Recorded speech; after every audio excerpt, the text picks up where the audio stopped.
Esta es la Tierra, y esta porción de acá es el Amazonas.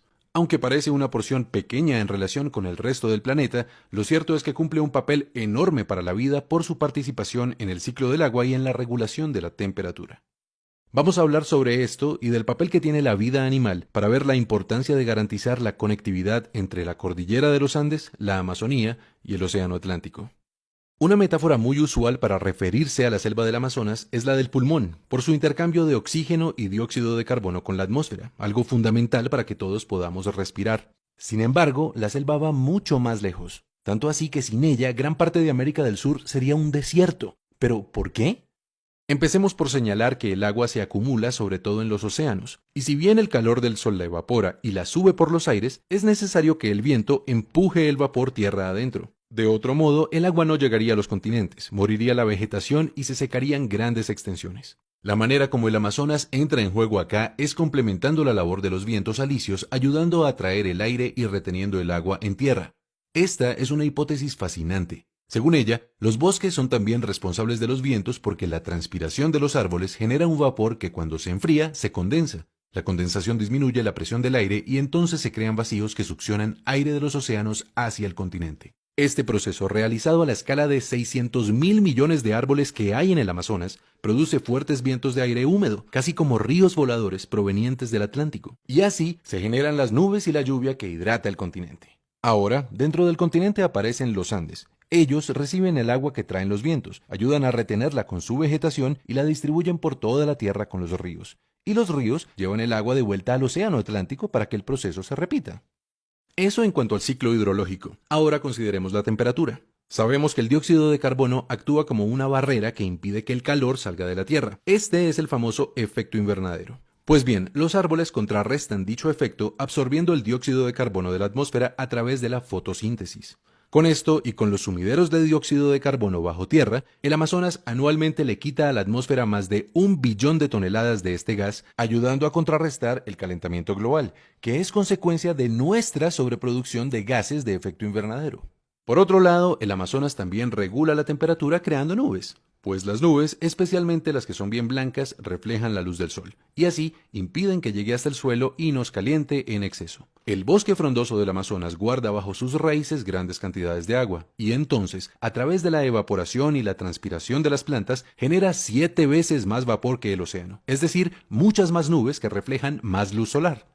En resumen, regular la cantidad de oxígeno y de dióxido de carbono, mantener la temperatura dentro de ciertos rangos y participar en el ciclo del agua generando los vientos y reteniendo el agua en la tierra son algunas de las funciones que la Amazonía realiza de manera integrada con el Océano Atlántico y con la cordillera de los Andes. Sin embargo, todavía no tenemos la imagen completa. ¿Qué nos puede faltar?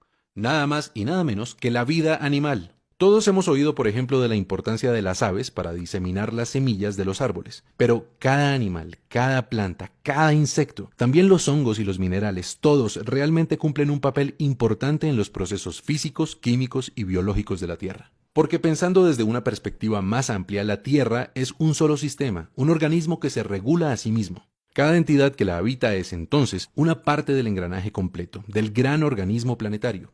Y por eso, de la participación de cada uno, depende la resiliencia del todo. Los animales hacen una contribución notoria con sus posibilidades de desplazamiento y con sus metabolismos. Pero hay un animal bastante particular, capaz de transformar de maneras nunca antes vistas la Tierra: el hombre. El mundo está poblado por distintas culturas con prácticas y creencias diversas. Los indígenas del Amazonas y también el hombre occidental son grupos humanos que, como todos, hacen parte del gran organismo planetario. Pero las prácticas y las creencias de estos dos grupos suponen relaciones muy distintas entre ellos y el resto de la naturaleza. ¿Cuáles han sido sus relaciones con el Amazonas? Empecemos por los pueblos indígenas. Si bien hay más de 400 culturas diferentes habitando la selva, lo cierto es que a todas ellas les es común una forma de relacionarse con la naturaleza. En su pensamiento y sus prácticas, ellos se fusionan con el aire, con el agua, la vegetación y los animales. Reconocen pues que sus cuerpos, su vida misma es interdependiente con la selva, y de esta manera se comportan como sus aliados. Son miles de años de relación entre el Amazonas y los pueblos indígenas en los que la vida ha sido perfectamente sostenible con toda su diversidad. Y sería un error suponer que lo logran porque no transforman la naturaleza. Hay evidencia de que una décima parte de la tierra alta del Amazonas fue suelo fértil creado por ellos para ser aprovechado. Se sabe también que han afectado la selección de especies por su utilidad en la alimentación y los rituales. Y en todo caso, llegaron a ser millones de personas habitando el bosque. ¿Cómo han logrado ese equilibrio? Con conocimiento.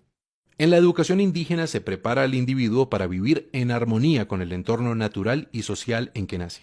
Ellos se transmiten el respeto por los espíritus guardianes del universo, que los llevan a hacer un uso responsable de los recursos y a entender que el consumo afecta el flujo y la distribución de la energía en el sistema global. De forma que sus prácticas son coherentes con estas ideas y buscan mantener el balance que afectan con sus acciones. Así, por ejemplo, los indígenas del Amazonas solían cambiar la ubicación de sus asentamientos cada 20 años, con el propósito de permitir que la naturaleza se regenerara.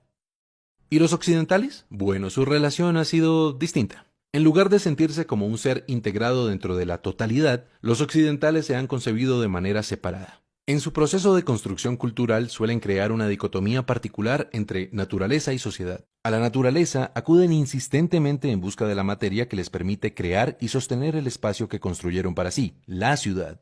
Por eso, el Amazonas ha sido para ellos fuente de madera y petróleo e incluso un estorbo para la ganadería, entre muchas cosas que, en últimas, destruyen el equilibrio entre la selva y sus habitantes. Ha sido, pues, una comprensión insuficiente del equilibrio natural con consecuencias indeseables para la vida misma. Y solo hasta ahora, el occidental empieza a entender la importancia de que su civilización crezca de manera sostenible. Precisamente por eso es que hemos empezado una gran discusión ecológica global. Hoy queremos decir que un paso muy importante en dirección de la sostenibilidad es garantizar la preservación del Amazonas y su conectividad con la cordillera de los Andes y el Océano Atlántico, porque resulta que todas las funciones ecológicas que realiza este ecosistema no las hace solo como una suma de árboles y ríos, de ninguna manera. El Amazonas, el océano y la cordillera deben ser un continuo ecológico a través del cual fluya la energía y la información. Es decir, que fluyan los ríos terrestres y aéreos, el oxígeno, el dióxido de carbono y otros elementos, la roca sedimentaria y también la información genética y las prácticas culturales, para que todo esto en conjunto garantice la diversidad que da mayor resiliencia al sistema entero. La labor que se ha hecho hasta ahora ha sido muy importante y ya está cubierto gran parte del territorio que necesitamos integrar en modelos sostenibles. Los gobiernos han puesto de su parte para crear áreas protegidas y reconocer territorios indígenas, pero nos siguen faltando algunas zonas entre esos parches que garanticen la conectividad. Una conectividad que no solo fortalecerá los servicios ambientales, la resiliencia del planeta y la estabilidad climática, sino que nos dará la oportunidad de articularnos con los pueblos indígenas para repensar nuestra relación con la tierra. ¿Cuál es la mejor manera de relacionarnos con ella? ¿En qué consiste nuestra riqueza? ¿De qué depende nuestro futuro? Esta es una oportunidad que nos puede inspirar para que todos juntos, gobernantes y ciudadanos, busquemos respuestas y tomemos decisiones apropiadas para nosotros, como parte de un gran sistema global, nuestro planeta Tierra.